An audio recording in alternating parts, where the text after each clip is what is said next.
fantastic. I remember that whole thing with Bill Cosby because everybody just loved Bill Cosby. I mean, he was America's dad. He was, the Cosby Show. It was a good show. It was funny. It was clean.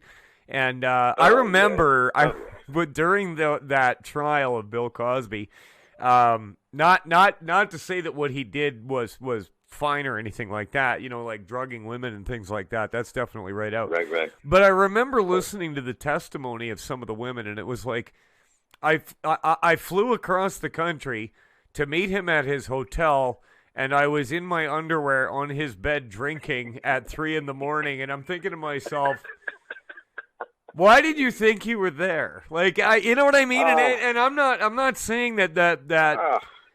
What I am saying is that you put yourself in that position. You really did. You didn't have to go. You didn't have to take your clothes off and sit in front of this guy that has $1 bazillion in a hotel room. Like that was pretty stupid. If that's not what you were after, duh. Mike, I devoted a chapter to life is situational. New chapter in my book, Why I Came to America and What I Think Now. One of the rules I taught my kids. My 3 boys, I taught them so early. Life's situational. You'll never get a speeding ticket if you drive the speed limit. Never go to a dorm room with a drunk girl. Never bring a drunk girl to your dorm room. Just a bad situation. Just those types of things. And you're right. Life is situational. No one points the fingers at either. We have to know the whole story and stuff. But there's good situations, bad situations. And there you go. No, that's it. And like there was a time when I was really super anti-cop and law enforcement, and they would mess with me. But the fact is that I was doing stupid stuff. You know what I mean? Sure. Exactly. Yeah.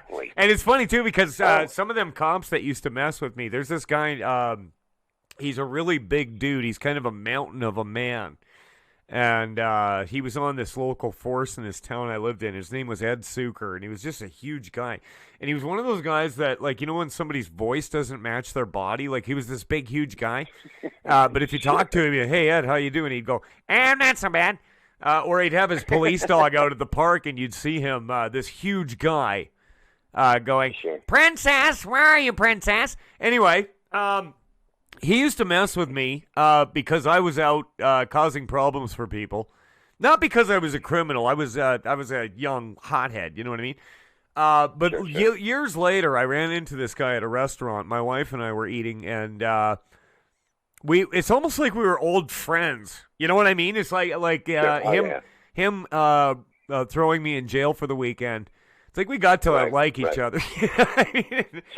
We finished our breakfast and him and his wife were at the table next to us, and he had left before we did.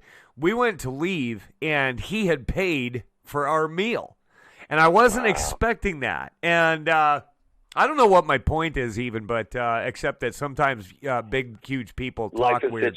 Life is situational. That's it, yeah. Remember, I taught my boys. I can't believe, and I'm talking about law enforcement. Like, come on, man, look at YouTube right now, and the talk of the last 3 years, has been police brutality, blah blah blah blah. Yeah. And I'm sitting saying, life is.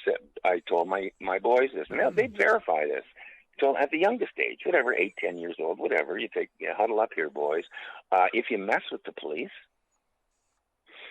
you're probably going to get your butt kicked. Okay, it's like you run from the police, you're probably going to get tackled and get your butt kicked. Most likely. So the situation, yeah, sure. And, the he says, she says, stuff. But if you don't mess with the police and you're actually polite and professional and do as instructed, if there's any issue with the arrest, there are channels where you can complain about it. Police are always under scrutiny, so there's channels. But behave yourself. Deal with it professionally. If you end up behind bars, we'll get whatever the bail situation, whatever. It's just these are lessons of life. But do not mess with a cop and don't talk back.